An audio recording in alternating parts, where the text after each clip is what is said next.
This is Ben Marriott. You're listening to the Ukramedia podcast. Hello, Ukramedia family. Vladimir Bragnievsky here, and welcome to episode number 71 of the Ukramedia podcast, where I serve our Ukramedia family with daily interviews from highly creative people. And today's guest is Ben Marriott. He's a freelance motion designer and a YouTuber from Sydney, Australia. But before I play my interview with Ben, I want to take a second to thank our sponsor, actionvfx.com. They have over 2,500 elements of professionally shot VFX stock footage captured on the latest Red cameras, from explosions, fire, water, smoke, gun effects, debris, particles, weather, blood, and gore. They have your assets covered. Go to actionvfx.com. Again, go to actionvfx.com. And now here's my conversation with Ben Marriott. Enjoy. Ben, welcome to the show, and share something interesting about yourself that most people don't know.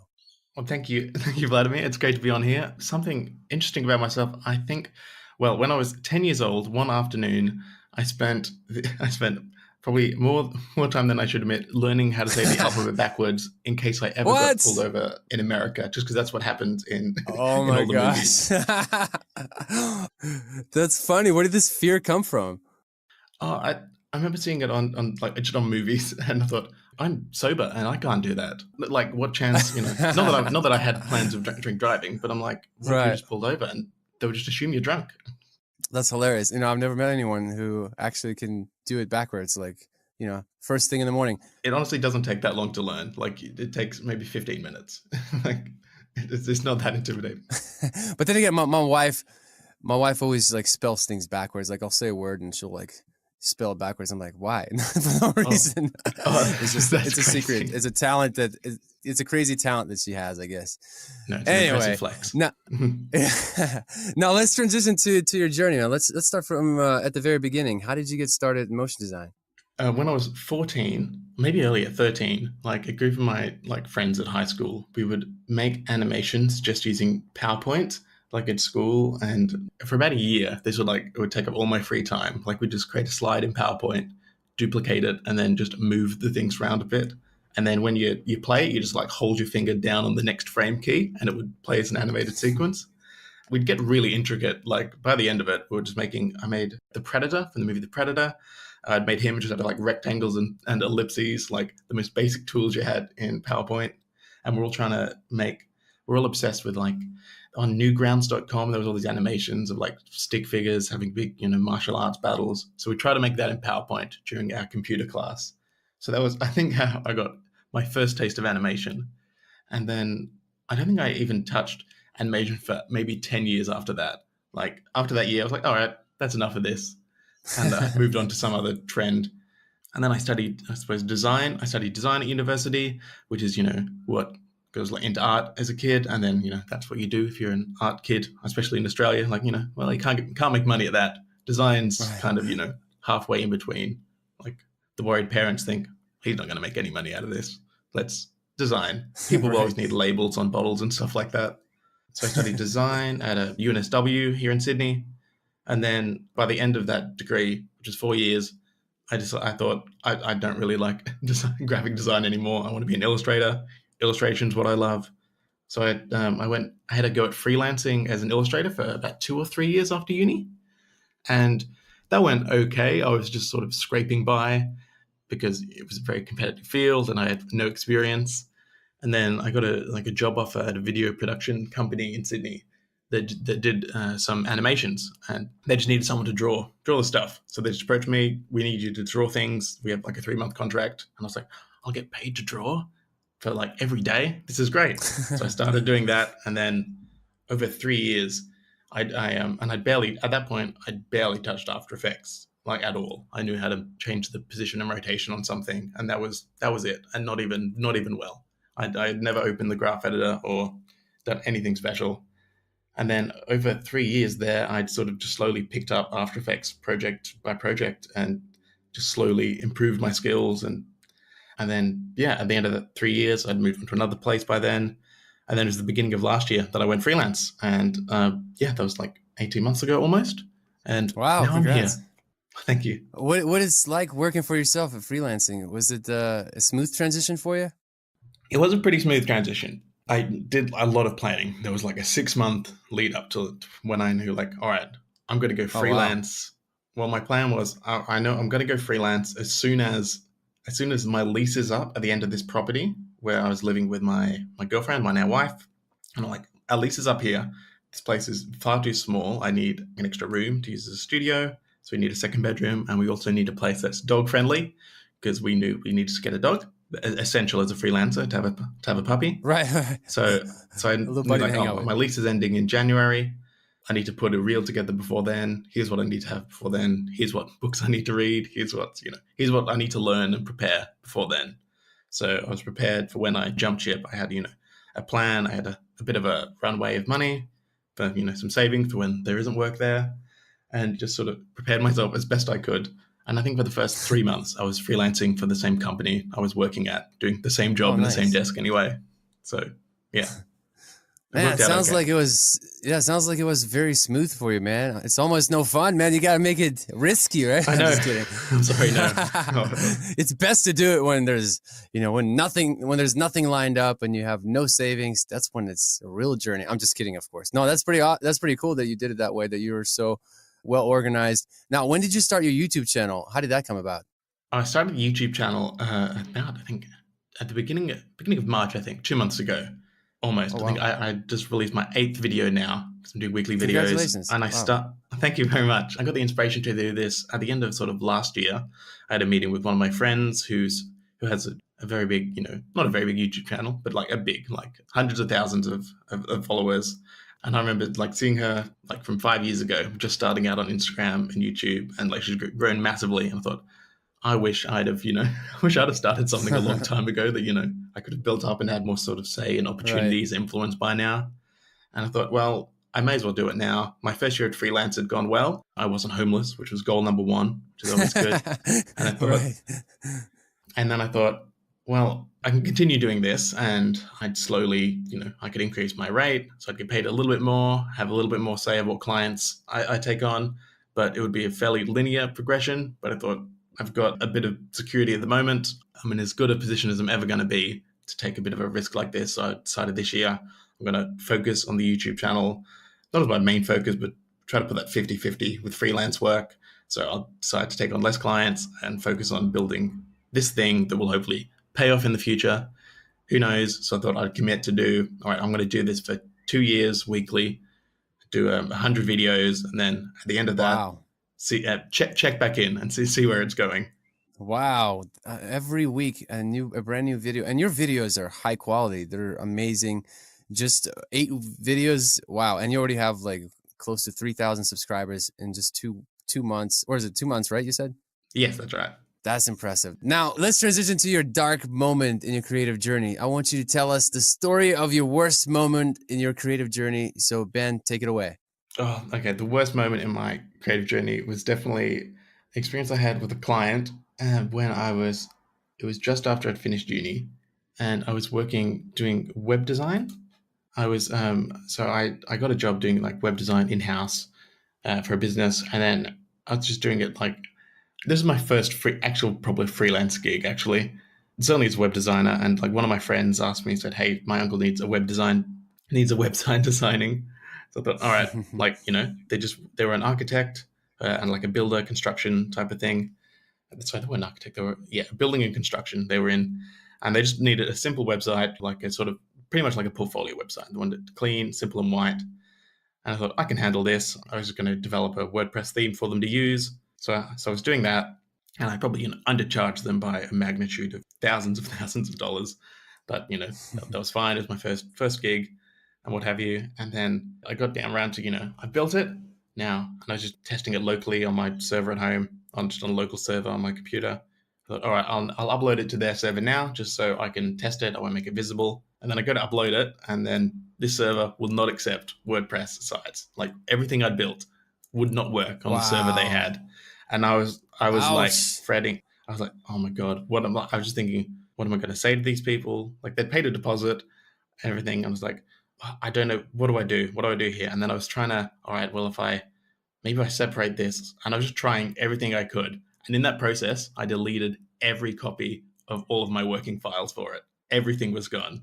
So Wow. there was nothing. And I was like, Oh my how do I gosh. explain this? To be honest, I don't even know how it happened. I think because it was stored on like a local server that I had, like I think I just unmounted that and that deleted everything and there wasn't a backup Gee. online. And I was like, what do I do? And I say this is a bad story about with a client. The client was brilliant. I was terrible. I was like, and I was Oh thinking, my gosh. how do I do this? And this was, I think, I was having a meeting with them. They were expecting me to send something the next day, and this was like at 9 o'clock at night beforehand. And I was like, what do I do?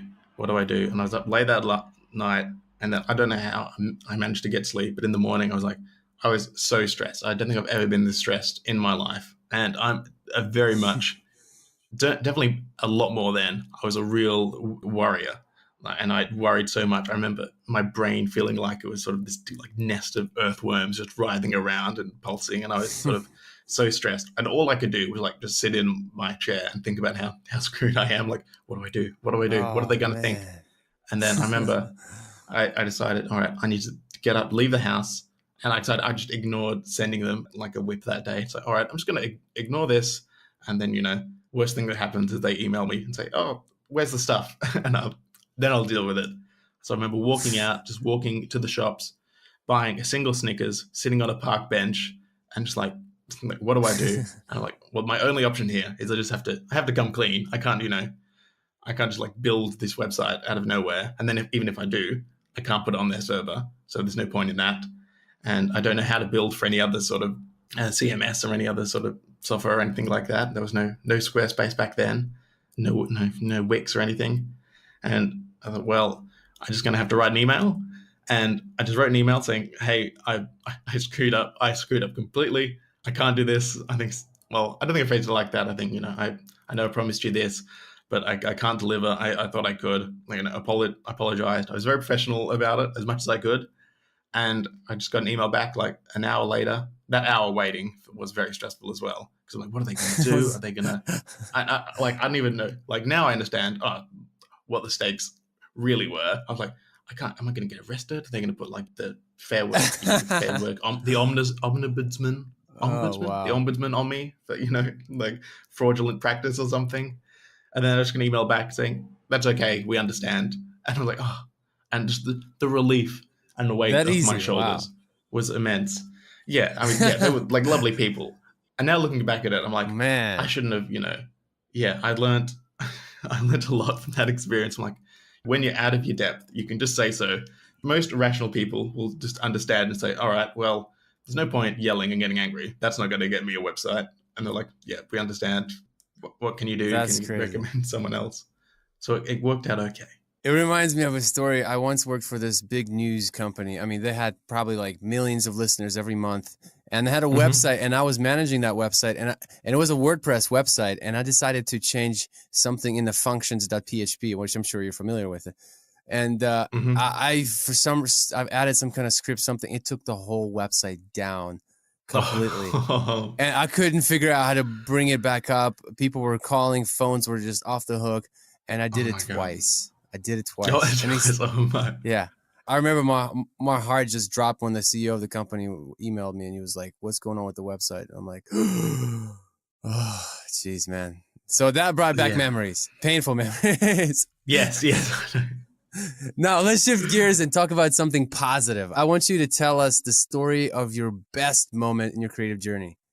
Well, I think the best moment, I don't know if it's a specific moment, but I think really sort of starting this YouTube channel this year has been really a really positive experience. Like it's just set up, like, I don't think I've ever felt motivated to make work in the same way I have before. Because like there's just this feeling that, I'm building towards this goal, whatever it is. And I mean, I have sort of goals, but they're sort of more sort of abstract at the moment. Like, I'm not sure what the future's going to hold. There's probably going to be a Right. huge economic downturn at some point. I want to be in a position where I have, as much, I suppose, influence or opportunities as possible for when that happens.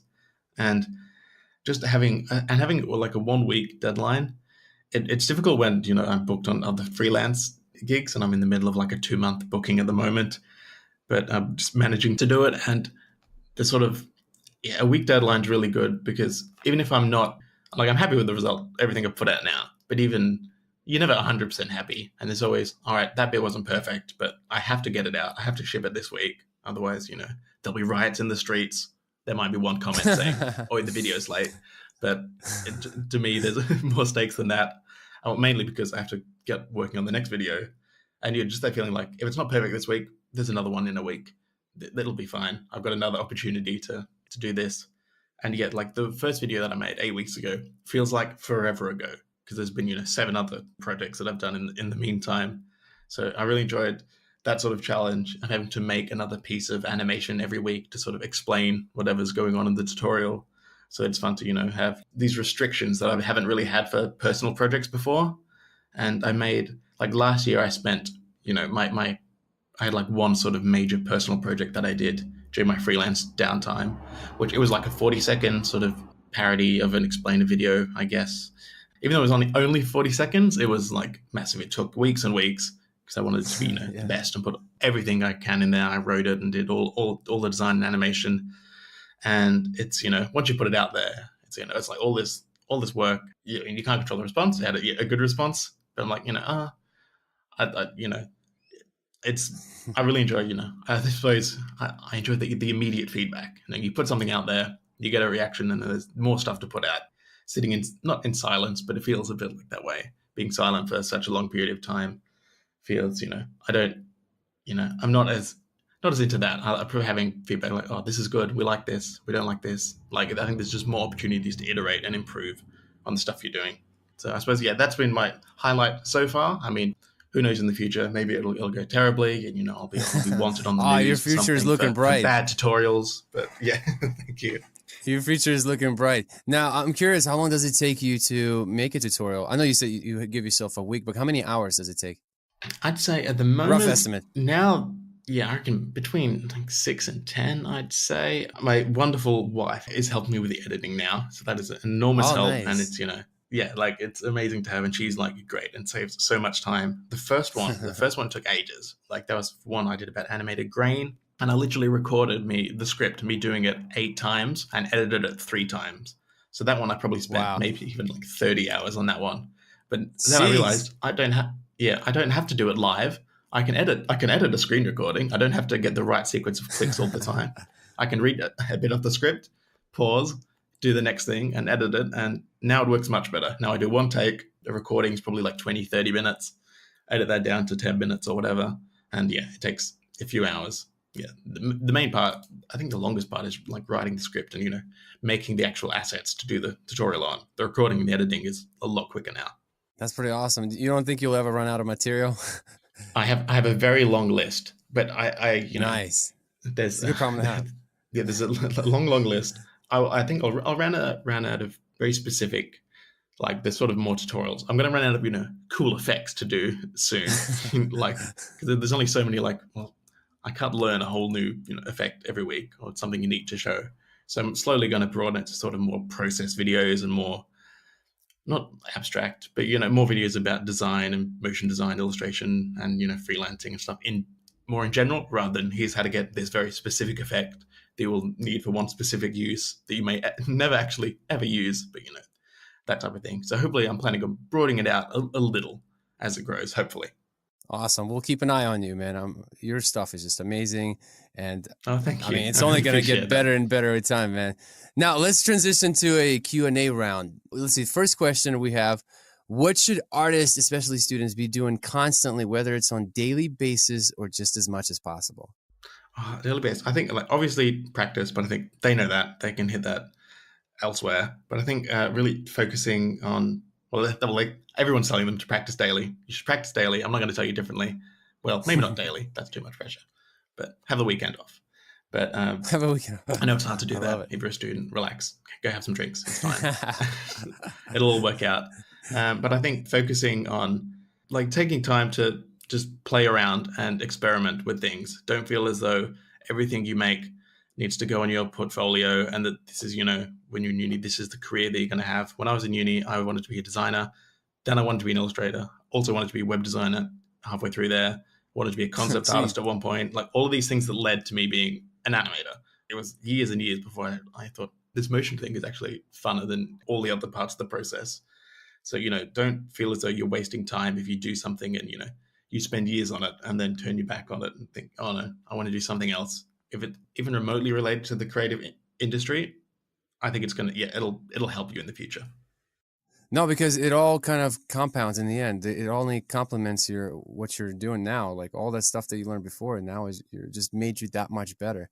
Now, I'm curious, what profession other than your own right now would you like to attempt? I would like to. Oh, I hadn't thought about this one much. I think I'd like to be a paleontologist. I love Really? dinosaurs and I love studying dinosaurs. This is only recently I've gotten back into this. When I was a kid, I was obsessed. Like between the ages, I think 4 to 8, maybe Wow. 4 to 9. It was my absolute obsession. And then recently, I like, why did I ever stop caring about dinosaurs? Dinosaurs are really cool. And I went and, earlier this year for my YouTube sort of background, like when I do my intros, I have like a wall and it was so bare. And I thought, I need dinosaur posters up on here. And I like spent There you $200 go. on dinosaur posters of these sort of old, like posters from the 1930s and stuff for when like they didn't know how to draw dinosaurs properly. And they're just sort of all goofy and have weird eyes and stuff.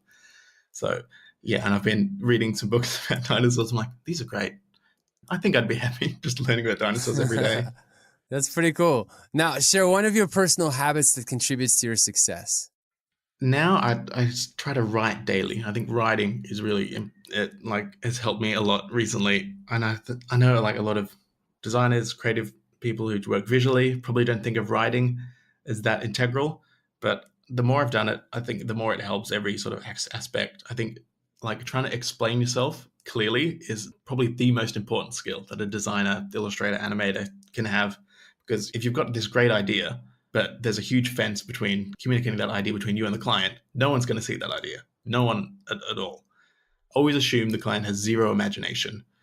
Showing them as much as you can, like in a detailed storyboard and like a description of, not necessarily of what's going to happen, but sort of why it's going to be good for them, why it's a great idea, and why, they'd be super smart to pick this idea, why they'd be brave and risky and, looked upon as a hero in their in their organization if they were to take a chance on you.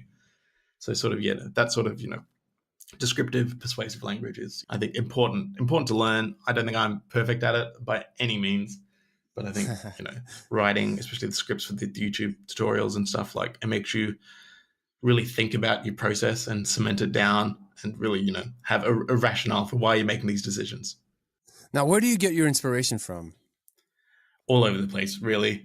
I'll browse Instagram or Vimeo or something and see an awesome idea and think, that's awesome. I want to do that. But I always think like, well, if I do that, it's just going to look like that, but worse. I try to get it from as broad an area as possible. So as to not look like I'm directly copying one other artist. So if I'm copying, 100 other artists and just copying a little bit, like Right. I'll see an artist and go, I really love how they drew that nose. That nose looks really good. I would never have thought to do that. I'll incorporate maybe a bit of that into my next illustration that's in a different style. But yeah, I think I'm influenced by, just seeing stuff everywhere and lots of films and books and stuff. There's no sort of concrete place. I'm just, inspired by, I mean, it feels Everything you to see, say, right? but yeah, I'm just inspired by everything. Just walking down the street, sunshine inspires me. I know it sounds so wanky to say stuff like that. Same here. Same here. Now, what are you not good at? Curious. Oh, so many things, so many things I'm not good at, and I try to, I'm getting better at knowing what I'm not good at. Like at the moment, like character animation, I really struggle. That's like a very specific skill that I know I'm really not like really lacking. And you might see there's some characters in my work that you'll see, but they have very basic movements. I think I use clever ways to avoid doing to doing character animations. Like there's a lot of, instead of a character walking into a room, there's a nice close up of a character's head and then cut to them standing in a room. Yeah, I don't have that much experience with like walk cycles, especially like posing. Like I can do like an okay sort of walk cycle and a run cycle, but getting them to sort of stop and pose and change direction while they're walking or make a gesture, that I still find very difficult. And I'm taking sort of deliberate steps to get better at that. Like I'm slowly increasing the characters in my work, but it's a gradual process. I would say I'm not good at character animation. Now, last question. Recommend an internet resource that you find helpful in your work or your personal life.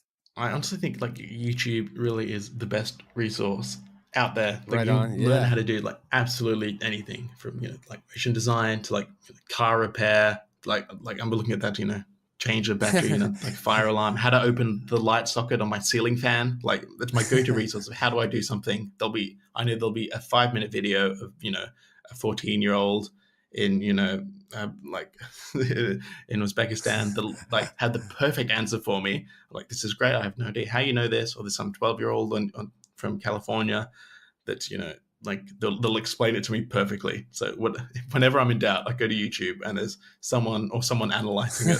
So yeah, there'll be a 20-minute video of someone analyzing why that's the correct way to unscrew a screw in a certain way. No, I'm addicted to YouTube. Love it. Now, this is absolutely last question. How can people get in touch with you?